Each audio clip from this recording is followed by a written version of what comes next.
Love life problems, बहुत सारी fights होती है, एक दूसरे से हमेशा लड़ते रहती हूँ. Okay. Hey everyone, this is Rupal the tarot card reader. So आज हम एक नई स्टोन के साथ में आए हैं जो लव लाइफ प्रॉब्लम्स को सॉल्व करता है. आपके बीच में जो मिसअंडरस्टैंडिंग हो रही है, फाइट्स हो रहे हैं कपल्स के बीच में, मैरिड कपल्स के बीच में, बॉयफ्रेंड गर्लफ्रेंड्स के बीच में, तो ये स्टोन डेफिनेटली आपको हेल्प करेगा. आपको एक चीज का ध्यान रखना है कि कभी भी आप स्टोन लेते हो तो उसको हीलिंग किया हुआ ही स्टोन लेना. डायरेक्टली भी आप कोई भी चीज मार्केट से बाय करते हो तो वो नेगेटिव के साथ में लेके आएगा. So you should tell your tarot card reader या हीलर जो भी है जिसे भी खरीद रहे हो प्लीज उसको हील किया हुआ हो तो ही वो स्टोन लेना. So this is the stone I am talking about. This is love quartz.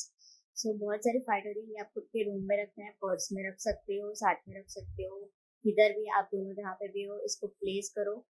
मैं तो सजेस्ट करूंगी अगर आप रूम में रख रहे हो तो इसका ग्लोब ले लो बड़ा सा, और बाहर जा रहे हो आ रहे हो आपके साथ में पर्स में आसानी से आ जाएगा. बहुत सारे जनों को ब्रेसलेट चाहिए होता है, so this is the bracelet, even you can buy this.